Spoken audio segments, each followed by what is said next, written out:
Welcome to the Cycling and Society Research Group Symposium 2020. I'm Nick, and I'm a researcher at the Healthy Active Cities Group, and also I'm a lecturer at Glasgow. And you'll realise that we're doing a virtual symposium this year, which is organised by the University of Salford and also the Cycling and Society Research Group Committee. So all the presentations for this panel are online on the website. So I encourage you to go and look at them if you haven't done already. They're excellent presentations. So the format of this session is actually going to be more of a Q&A about those. In a minute, I'm going to give all of the presenters a couple of minutes to just give a brief synopsis of their presentation and their projects and all of the good work that they've been doing. And then you'll have the chance to ask questions in chat bar, and at some point I may also be able to hand over the mic to you and work out the means to do that. So just a couple of housekeeping things, and then I'll stop talking. You might hear a noise when people post in the chat bar. So if you don't want to hear that noise, you need to go into the settings and turn off the audio notifications, which I need to do as well, actually. So yeah, make sure they're off if you don't want to hear them. Also, it's being recorded as well, so it'll be online. I believe the chat gets anonymized when it's recorded anyway. But yeah, if you want to see it later, it'll be online. And yeah, just feel free to use that chat bar. I'd like to hear your questions, your comments. I'll try and get through as many of them as possible. I'm going to now hand over to the presenters. So I'll go in order, actually. So from what I can see on the screen, so I've got Maximilian at the top. So if you want to give us 2 minutes worth of kind of your presentation. Yeah, thank you very much, Nick. Yeah, my name is Max. I work as a research assistant at the Chair of Integrated Transport Planning at Technische Universität Berlin. And how we understand integrated transport planning, it's a really human-focused approach and a normative approach, like setting that, or like working target-oriented. And of course, cycling is like a main function to create or to foster sustainable mobility. And in my PhD, I try to think about what role like culture plays in promoting cycling, but also sustainable mobility futures. And I pretty much follow a cultural studies approach, like trying to investigate different cycling scenes. I started with the fixed gear scene, with road biking and gravel scene as well. It's all based in Berlin. And also was active as a cycle advocate at Volksentscheid Fahrrad, who like initiated this Berliner Mobilitätsgesetz, which is now running. And I try to think about what we can learn from this to promote cycling, but also like sustainable mobilities. And like I said, it's a cultural studies-based approach. It's quite holistic, and it also involves me in trying to gain the knowledge from participant observations, from being or having different roles as a researcher, but also as a cyclist myself and as an activist. And I think this is like at least unique for me and for integrated transport planning as far as we understand it in Germany, I guess. And the second video I uploaded, it's about another project, a side project of mine. It's called Rehaboradbahn. And it's about like a project that tries to create new infrastructure and to have like a transformation of urban livability. And it's located in Berlin-Kreuzberg in specific.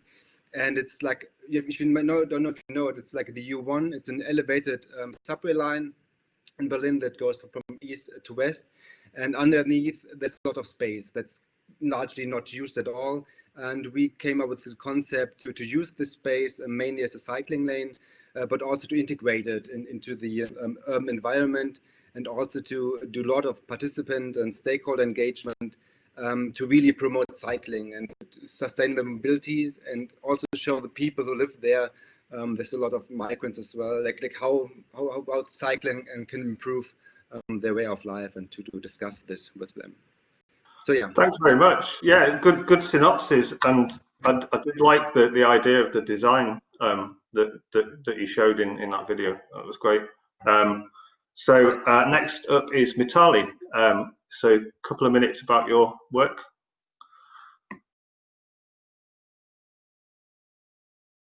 I think you need your mic on as well. Sorry, I'm telling everyone to turn them off, but if you can turn it on. Sorry. Yeah. Yeah. Hi, I'm Mitali. I'm a PhD candidate with Mobility Lab in Monash University in Melbourne. Cycling within Melbourne and experience of cycling. So the video also that I have submitted about cycling culture from 3 different countries. One was Netherlands, one was Australia. We're getting a little even bit with different infrastructure and different needs.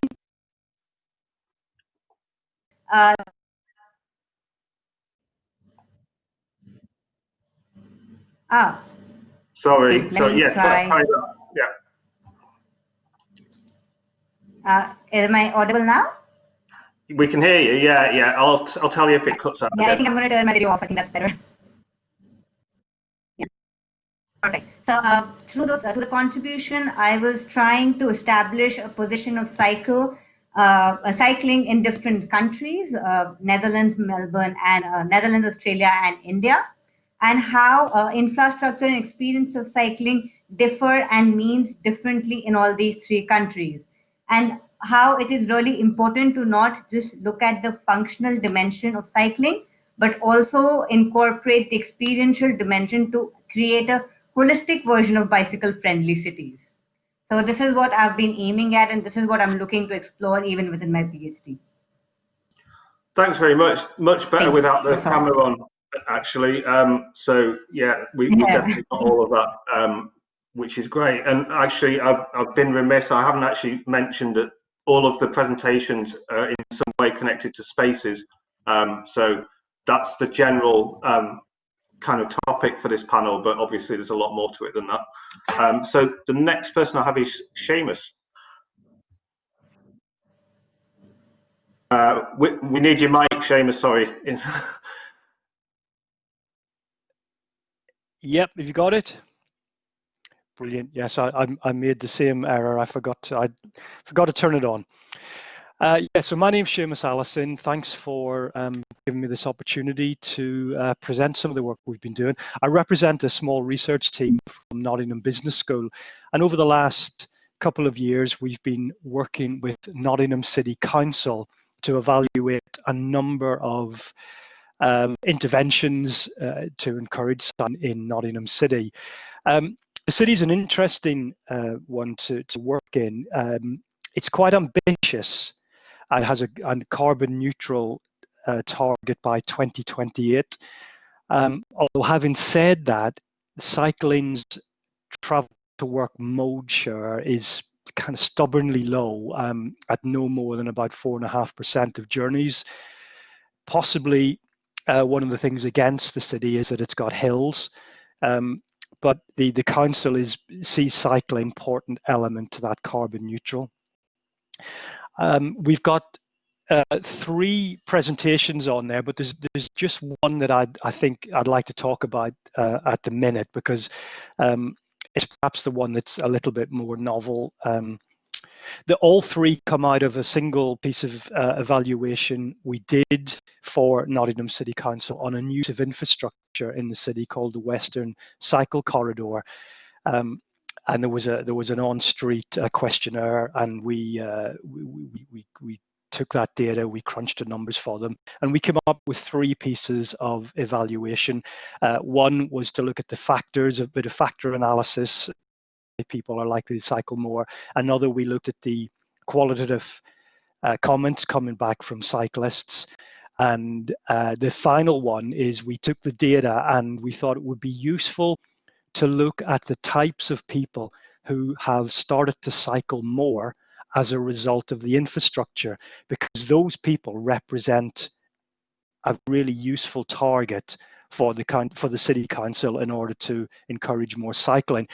The background of the research team is in marketing, so our interest is in how we promote to people, and therefore we need to understand the audiences that we're promoting to. So we did a bit of segmentation analysis for the city council. Now, there have been a number of studies where segmentation has been the result of the study. I think what we've done differently is our segmentation has not been narrow. Most of the segmentation studies have often been quite narrow. We've tried to understand as much about the segments as possible. And we did that by collecting a number of key data points from the data and then mapping that across to commercially available segmentation tools, in this case Acorn. And in doing that, we developed 3 key segments of people who cycle more as a result of the infrastructure, and those segments are much more detailed than perhaps we've seen in the past. Thanks, Okay. James. Thank you. Yeah, that's great. And actually, for the audience, on those presentations, there's a lot more detail of those segments, That's which right. I thought were really interesting. So last but not least, we have Janina and Andreas. So which one of you wants to go first? Yeah, I can start. Do you hear me? Yeah. Okay, perfect. So hello everybody. My name is Andreas Blitz. I'm a geographer working at the Goethe University in Frankfurt am Main in Germany. I'm in my 2nd year of my PhD now, and in my PhD I focus on the influence of local environment characteristics and interventions on individual cycling behavior. So in cooperation with Janina, I analyzed the impact of a cycle street intervention in the urban Rhine-Main metropolitan area. In short, a cycle street, also called bicycle boulevard, is a shared street prioritizing bicycle traffic by means of certain regulations and design features. So in that case, cyclists are allowed to ride alongside each other and determine the actual speed of traffic. However, on this street, car traffic is allowed too for the residents, and there's also on-street car parking. So I conducted a written household survey half a year after the implementation of the cycle street. And one result is that on the one hand, there is a high acceptance of the concept of cycle streets. And actually people living next to the cycle street even use the bicycle more often since that implementation. So there's an actual impact of the intervention. But on the other hand, a high share of residents state that the markings on the streets are not that clear, and they say that they feel unsafe and that there are traffic conflicts. So for that reason, Janina developed proposals for alternative designs of the cycle street. Maybe now she can add some details. Yeah. People ride between the parked cars and the dashed line exactly in the dangerous Doring zone. At junction, there is uncertainty about the right of way, and cyclists are forced to the edge of the lane. Instead of the usual contour, I made a design with hedges that completely fills the Doring zone and is understood intuitively. The markings can even experience haptically. At junction points, only the area where it is to be ridden on is highlighted in color. The edges of the road are left out. The newly created markings are already implemented in 2 streets, but not yet evaluated. Hello, my name is Janina Albrecht, and I'm a product designer and research assistant at the Design Institute for Mobility and Logistics in Offenbach, Germany. And I'm also an activist for the cities and streets and forcing on a greener and also edible city. Yeah. Thanks very much, both of you. That's really interesting to hear you speak more about it, because I've seen the pictures as well, and it looks really good what you're actually trying to do over there. So we've had an early question from Robbie, which is quite similar to the question I was going to ask, actually. So I'm going to try and hybridize them a little bit and then let you all answer them. So Robbie's asking about the spaces for cycling, and how does it affect changes in behaviour when we have ingrained cultures of transport?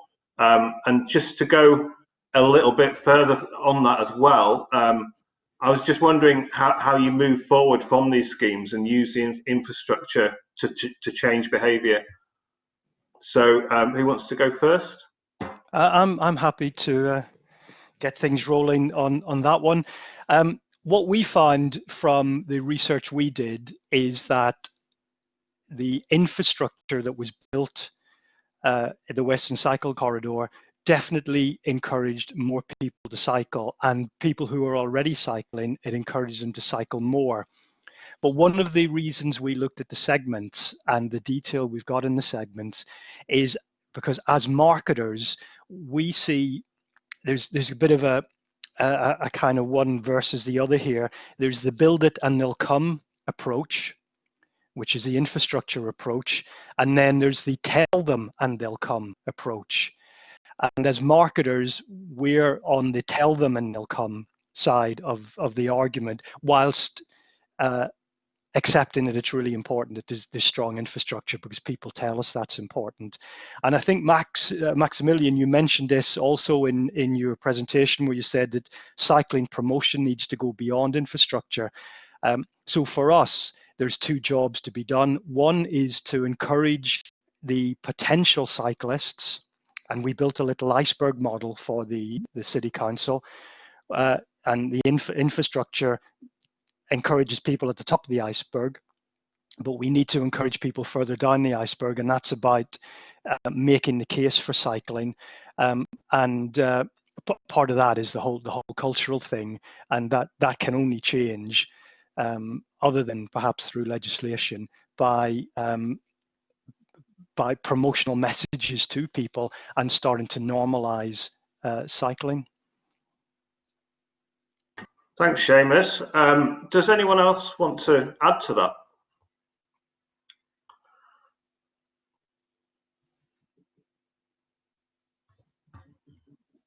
Okay. I can do it. Sorry, it was a bit late. Maybe drawn on it. I think in Berlin, like following this case, it was quite funny, because I think cycling or cyclists came first, and then the infrastructure slowly adapted, or is in the process of adapting to it. So I think, like, to really promote cycling to certain people, you don't really need infrastructure, because some people just cycle no matter what. But of course, cycling infrastructure, and especially like comfortable and safe infrastructure, it's a key point to really get people to cycling who want to cycle, who have like the affinity to it, but who feel scared. And I think this is like actually the approach we are having right now in Berlin. But as Seamus said, there are certain people who don't have anything to do with cycling, and I don't think that they will just start cycling out of the blue. Like, sometimes they don't even have cycle, they don't know how to do it, they lack competences and everything else. And I think there needs to be different approaches to really get them doing it. Thanks, Max. I saw you had your hand up, Seamus. Sorry, did you want to add something else?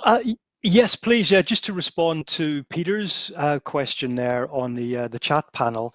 Thanks for the comment, Peter. You're absolutely right. We've got Mansfield and Mansfield Road in Nottingham. In fact, my daily commute is Mansfield Road. I live between Nottingham and Mansfield, and it's a real frustration, because there's a lovely piece of infrastructure there that could easily be upgraded to be a proper cycling route.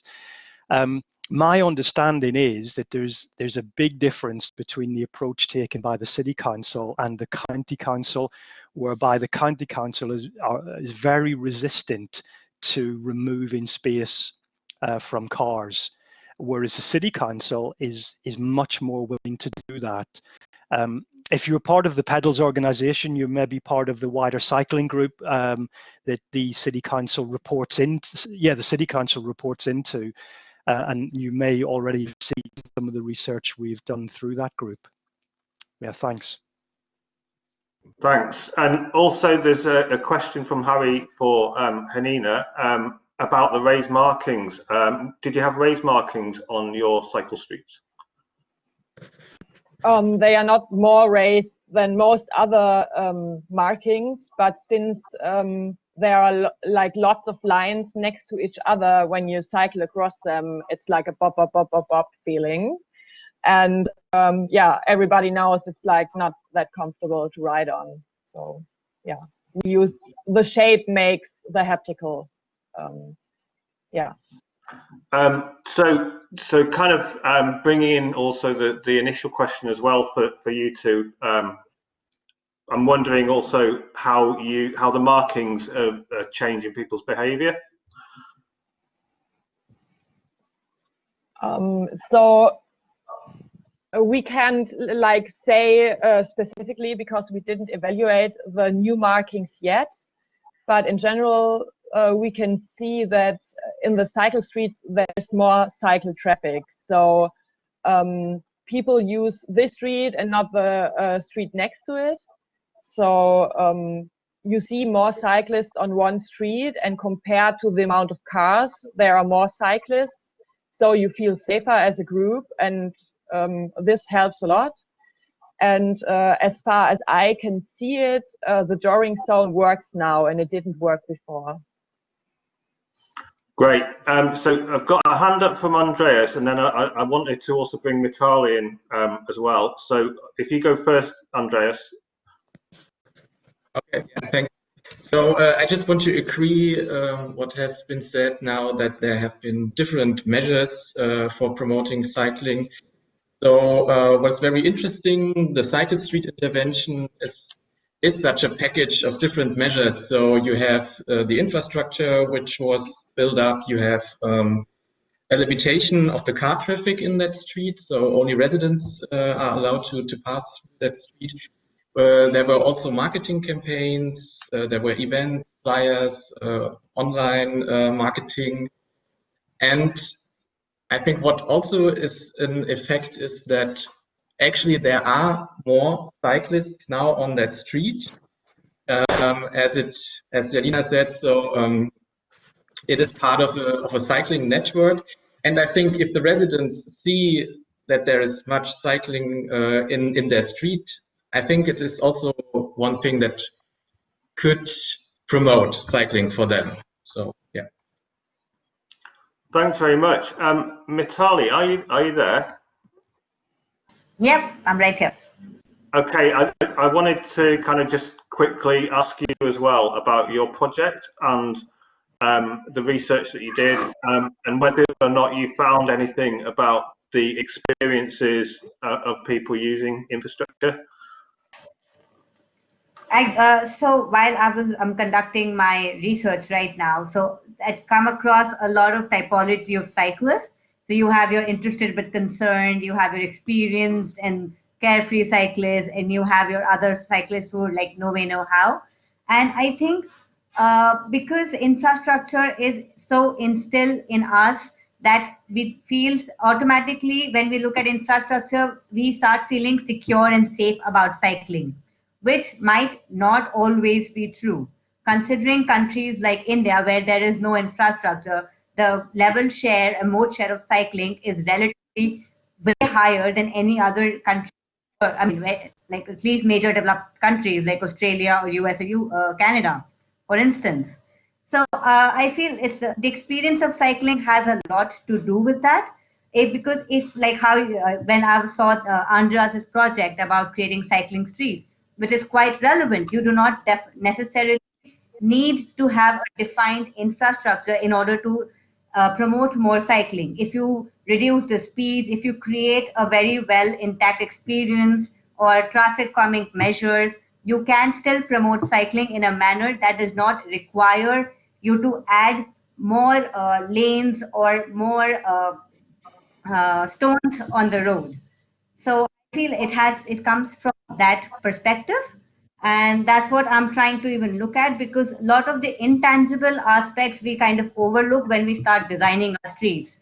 We forget the legibility of an area, we forget the human scale aspect or the complexity, the visual richness of a place. And all of these things, when we cycle, it does have an impact. When you cycle within an enclosure or an enclosure, all of these things do add to your experience, and it can impact your choice to cycle or not to cycle.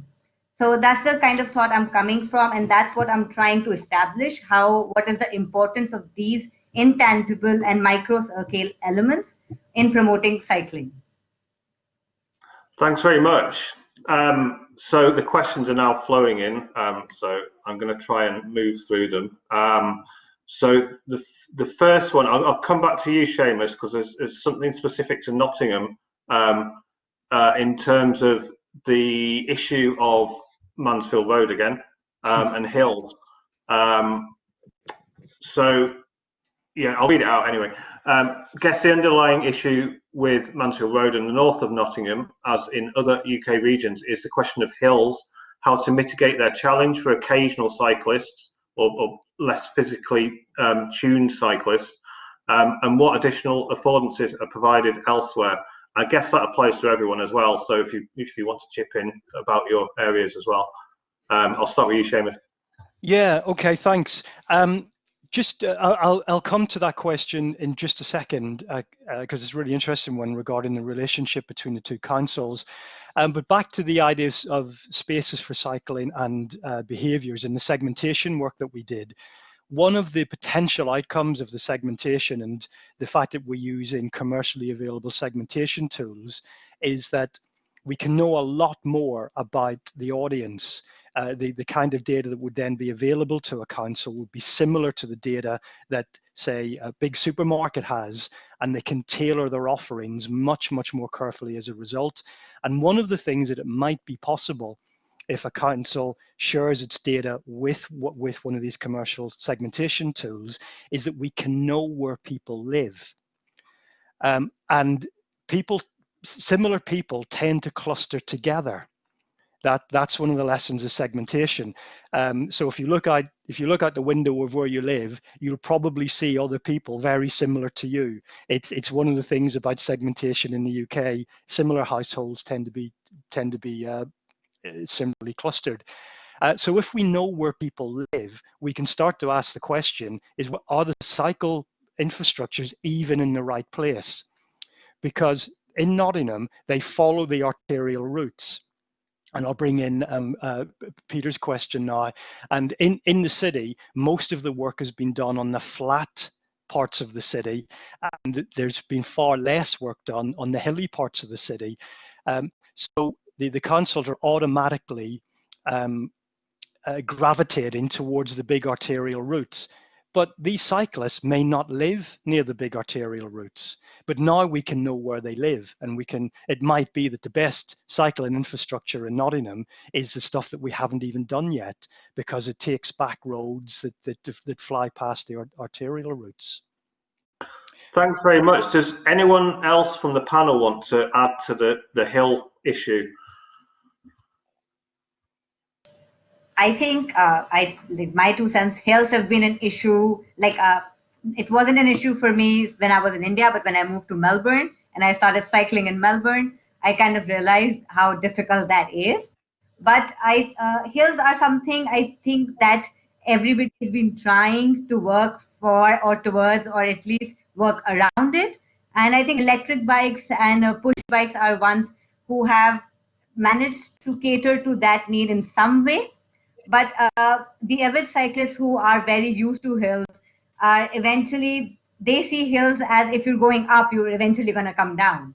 So if you put in an effort to climb up, you're definitely going to come down, and that'll be a joyride for you. So I think natural features, the best way around it is to try, because in Melbourne also a lot of times you have your bicycle routes which go around your hills, but that increases the distance, so your detour factor kind of increases. So it's a matter of what you pick. Do you go for the most direct route which has a hill, or you can create something around it which kind of negates the hill, and you get a longer journey though. So it's about which one you would rather prefer. Yeah, I totally know that one as well. And like you could maybe progress from long journey to hill at some point as well, and try and push yourself a little bit more, I guess. Just saw Hanina, you had your hand up, but did you want to come into that? Yeah. It's, I guess it's the same discussion like with the weather in Germany. So people say like, it's rainy, I won't cycle. And I think look to Denmark or Norway. They are cycling in winter with snow and they don't care because they have good cycling infrastructure that is working and that is safe, and that is not like ending somewhere at a crossing where it's the most unsafe and you don't know where to go next. So I guess there are lots of pros and cons for cycling, and if you're more on the con side, you can deal with hills and weather, and if it's unsafe and noisy and if you have lots of trucks and everything, then every point that's negative will force you not to cycle. But if you have more on the pro side, you will cycle. Thanks very much. So these questions are flying in. I'm also aware that Max is not on my screen, but he might want to jump in at some point. So I'm going to read out another question anyway, so that we can get through some of them. This is for the whole panel, and it's from Angela. How do you, in your research deal, how do you, in your research, deal with the point that a piece of cycling infrastructure is only part of the cycling journey? And do you look at the network level, and if so, how?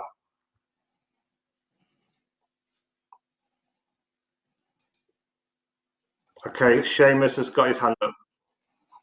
Yeah, I can't answer the second part about the whole network because it isn't something that we've done any research on with the City Council. But I can say that that goes straight back to the point I was making about the commercial segmentation tools tell us where people live.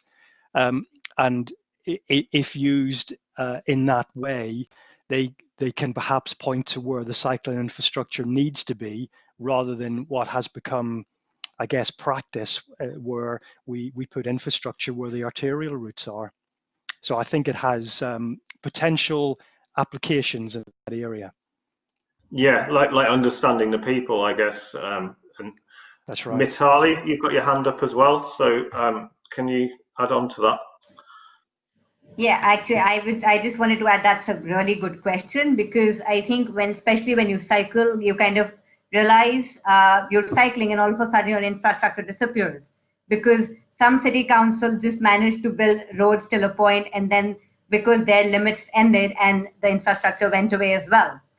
So that's a really good point. And I think when we conduct our research, it is very difficult to cover the whole network, but we do try to cover, create a prototype or create a semblance of something within a neighborhood, which can be replicated into a whole network, or at least provide some form of information of how it can be expanded to create a whole bicycle network, because it is very important if you're providing a structure that it should be complete and well connected, because otherwise I think lack of connectivity of the infrastructure discourages cycling as well, because at the end of it, nobody wants to be stranded in the middle of a road without having an infrastructure to go to.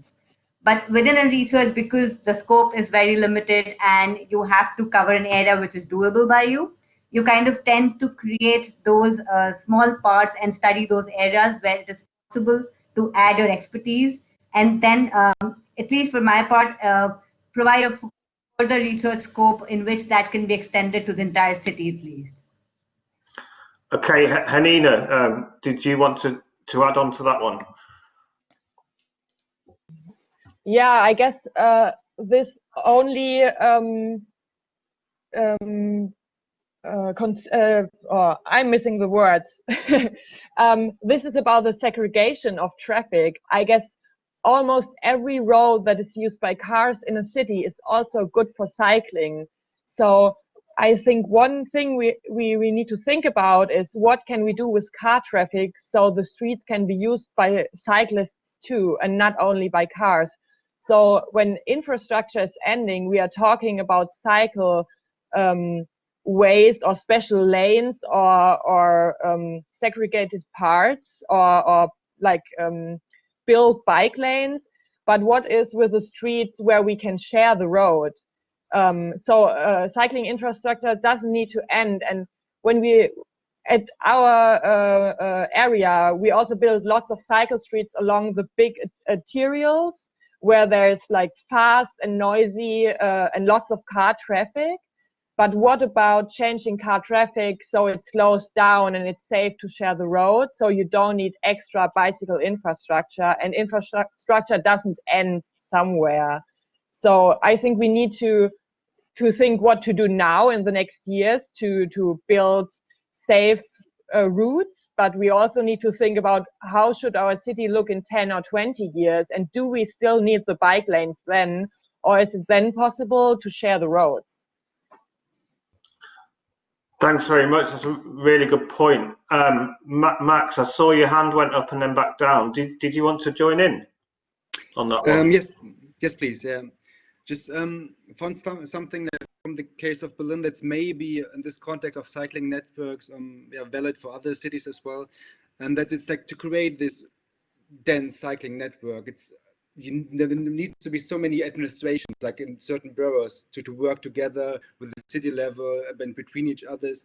I think this is one of the main problems actually in Berlin, to really create a cohesive cycling network. It's not that you don't know where people cycle and where to create these streets, but to really bring all the different stakeholders together and to work on like a common goal. And I think this is something that's like lacking a lot, and still needs more and more time and more projects to really develop these corporations.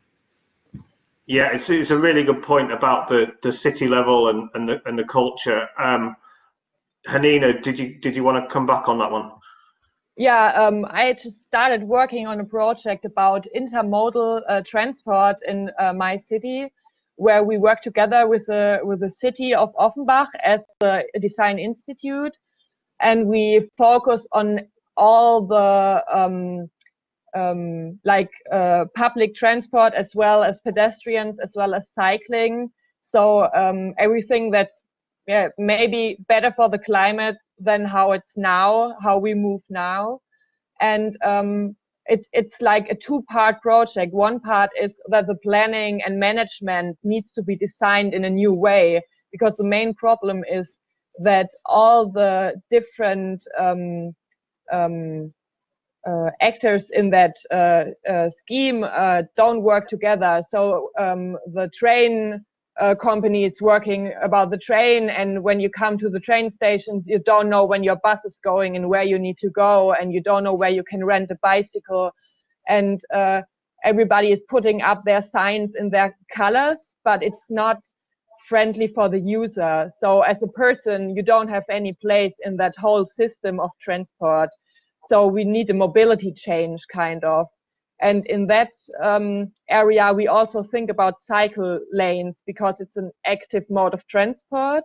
And there we, to come back to the question from Angela, at the cycling infrastructure network level, we try to find a way to build a cycling network throughout the whole city that is not only connected to itself, that is also connected to all other modes of transport that are sustainable and social.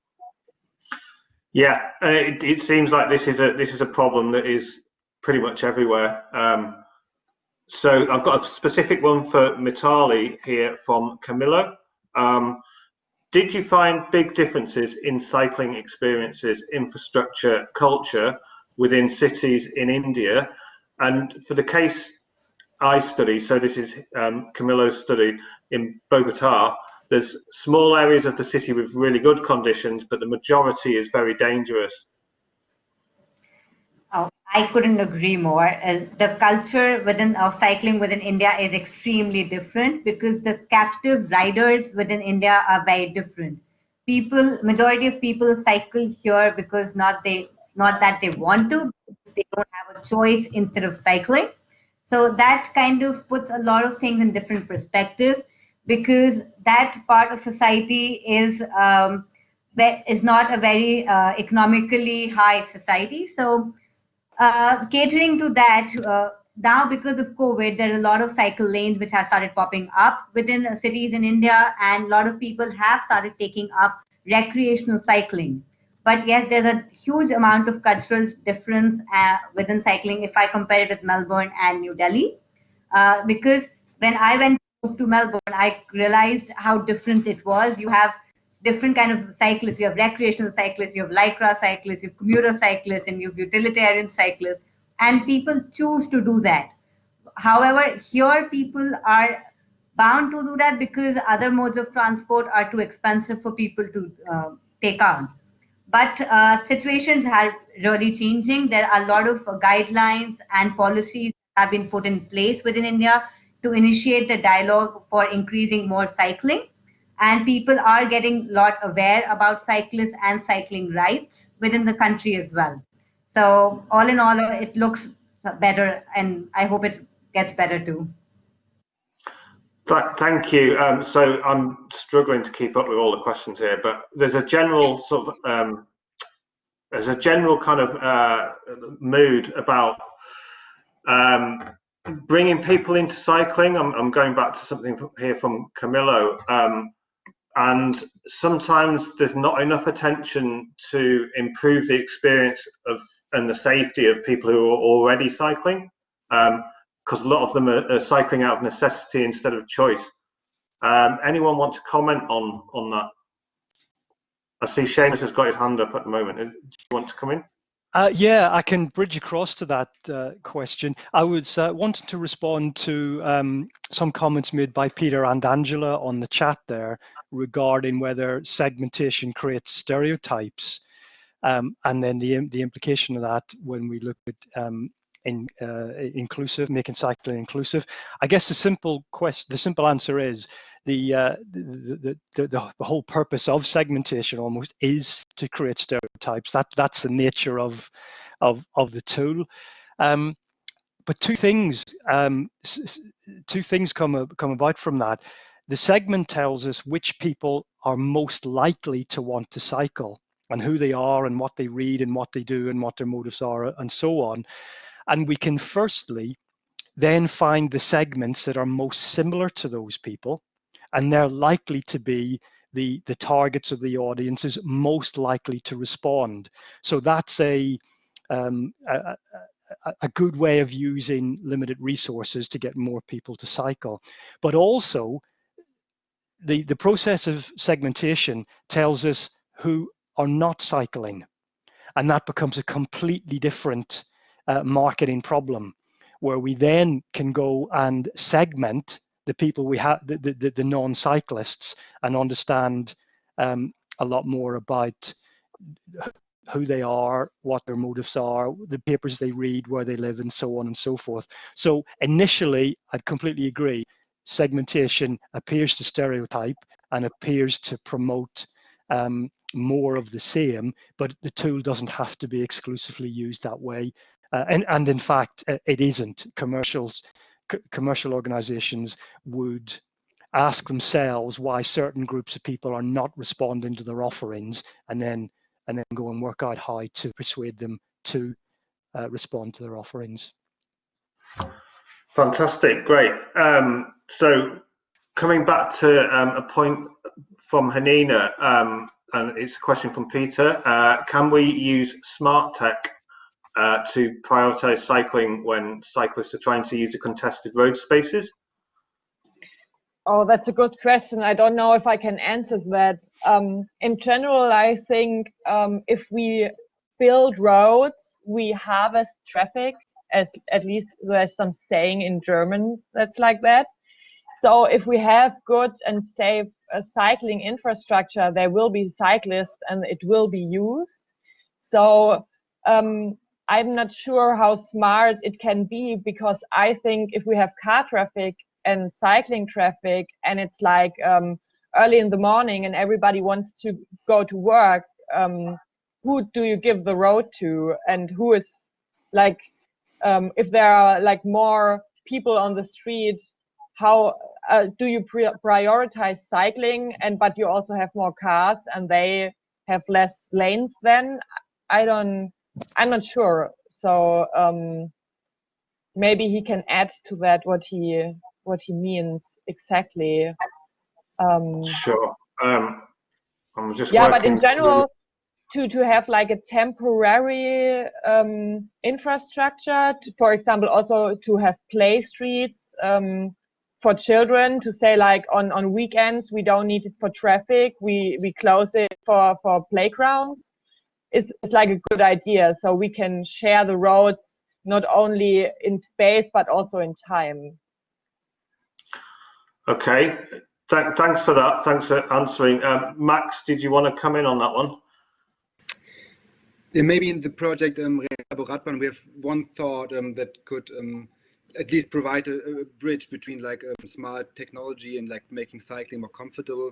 And this is like when you're coming to an intersection, it would be so nice not to have a green wave as such, because this is really complicated in many fields. But to have to know as a cyclist, do you have to hurry, or do you can you ride slow to still get the intersection? I think this type of communication would also make cycling much more safer, because people don't need to speed up because they're afraid to miss the green signal and so forth, and to really like relax a bit more in traffic.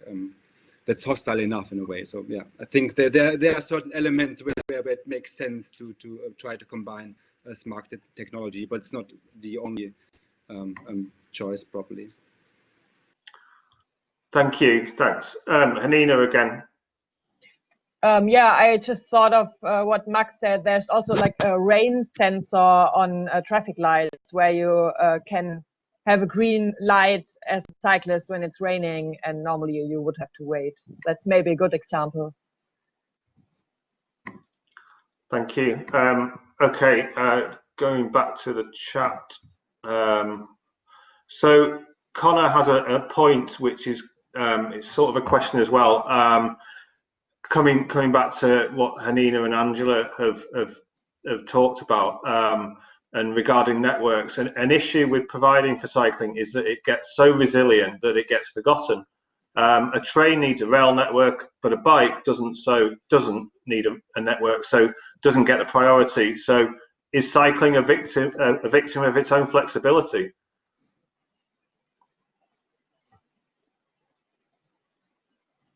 Does anyone want to comment on that?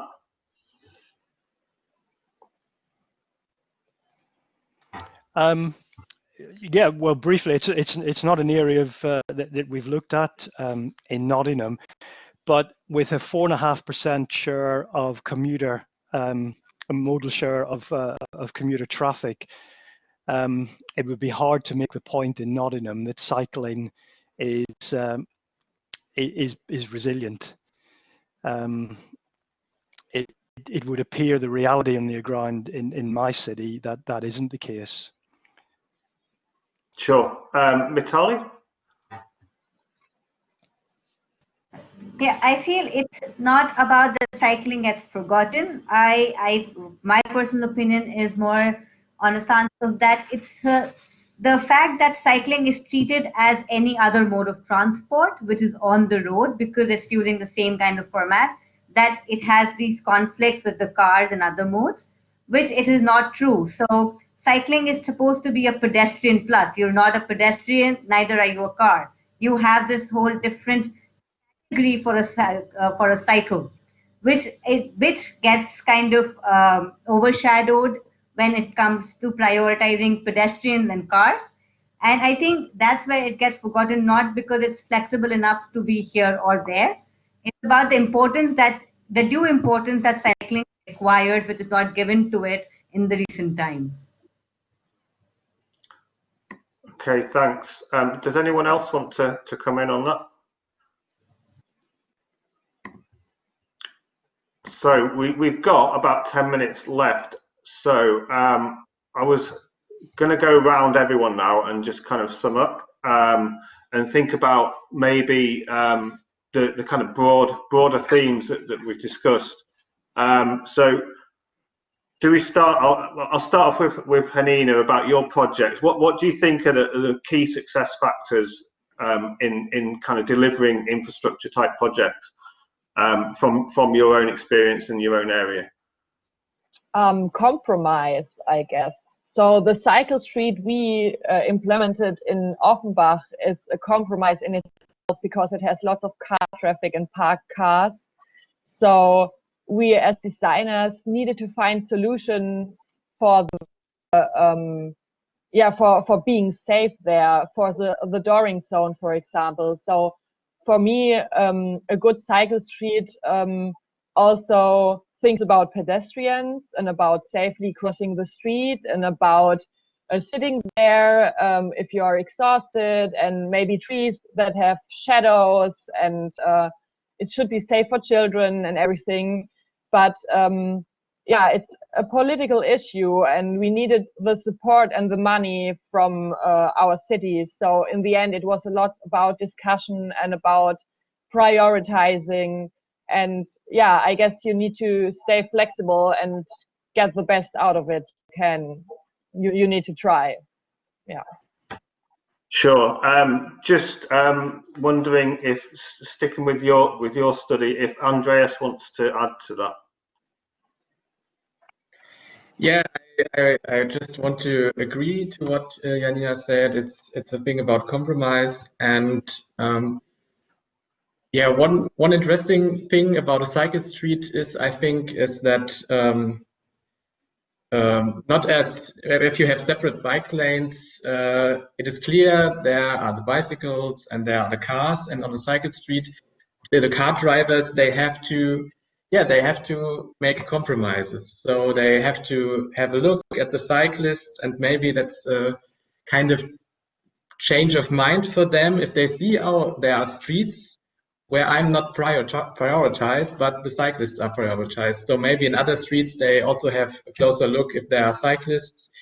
And one thing about compromise is that in the survey, we had some comments about that the people walking there in the cycle street, going there by foot, they're feeling unsafe because of the cyclists. So the cyclists also have to make compromises with the people walking there. Yeah. Thank you. So Mitali, what do you think are the key success factors with infrastructure projects? I think for me, the key factor would be, because I think there has been a skewed in a definition of what constitutes as being bicycle friendly. And I think that is one area which has been manipulated in different manner and different ways, depending on which aspect of the cycling infrastructure you want to study or cater towards. So I feel getting an understanding of what exactly constitute as being bicycle friendly, and not only looking at the functional and physical aspects, but also looking at the more aesthetical and qualitative aspects, can give a holistic definition for being a bicycle friendly neighborhood or a city or a state for that matter. I think that I would call being a successful bicycle friendly city. Thanks. Absolutely correct. The nuances and the qualitative elements are what we need to be looking at. So Seamus, for you? Yeah, thank you. Well, as a marketer, I would say that cyclists are like any other group of consumers. They have the motivations, they have the reasons, they have service product types that they prefer over others. And I think there's a lot to be gained by us understanding cycling behavior and the cyclist by borrowing techniques and ideas from commercial marketers and applying those in a different setting. As far as what we've learned in Nottingham from the study of the Western Cycling Corridor regarding cycling infrastructure, the messages seem to be clear. Can they please be segregated? Can they please be where they need to be? And can they please be continuous? That seemed to come across very clearly. And lastly, as a marketer, although those comments are about infrastructure, they're about the hard stuff. Let's not forget the other side of the argument, which is that we still need to continue to make the case for cycling. We can't assume that everyone understands the benefits the way we do. In fact, we should assume they don't. And perhaps some of the money that goes into infrastructure could be used more in the area of promotion. Thank you very much. And last but not least, Max, what do you think are the key success factors for infrastructure projects? Thank you very much. Maybe coming back to the last question, like infrastructure and cycling promotion, the cost of it. I think it's like one of the worst misconceptions that cycling promotion and cycling infrastructure is cheap, like in financial terms, but also in knowledge that's needed. And I think if you want to create like inclusive and like a proper bicycle infrastructure, it's actually a really complex and costly project. And that needs to be known, and you need to provide the money for this. And this also means that people may earn money with it, and it might be more attractive for big companies to get separate fields and investing in cycling infrastructure. I think this is something that's important there as well. Yeah. Thank you. And as you've been talking, there's also some comments which sort of emphasise that as well, about there is a cost. There's also, you can put an economic model on all of it, but you've got to think of the kind of the non-economic benefits as well, the health benefits, social benefits, etc., the placemaking as well. And obviously, one of the themes that from listening to all of you, I think comes through is that culture as well, developing that culture where motorists are part of it as well. You know, they need to be flexible as well. That's part of the compromise, as Hanina and Andreas were actually saying. And so, has anyone got any closing remarks? We've got a couple of minutes left. Does anyone want to sort of say anything overall about the session? I'd just say thanks very much for giving us this opportunity. It's been really interesting, really fun.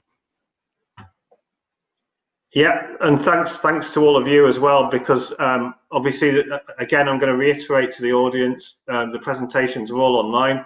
A lot of work's gone into them. You really get an idea of the project from looking at the presentations and the PDFs as well. So I definitely urge people to look at those. There's also a link that Hanina put in the chat bar early on for some of the work that's going on. And yeah, thanks to all of you. If we could all clap, that would be amazing. But obviously, it's not the same as a normal symposium. But I'll clap for you anyway. Yeah, thank you.